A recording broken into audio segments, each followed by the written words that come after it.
Hi everyone, I am Fiona. In this video, I will show you where the final big stacking product stops after finishing the PE film wrapping, and where the forklift driver picks up the big stacking from the EPS cutting line. Big stacking foam products stop after leaving the PE film wrapping machine.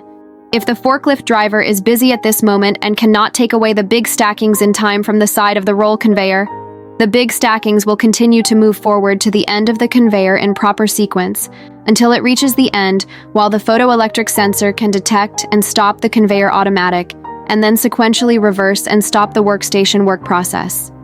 If the discharge conveyor is full, the forklift driver should pick up the big stacking foam product from the end of the conveyor, because there is a photoelectric sensor at the end of the conveyor that detects and moves the big stacking forward one by one.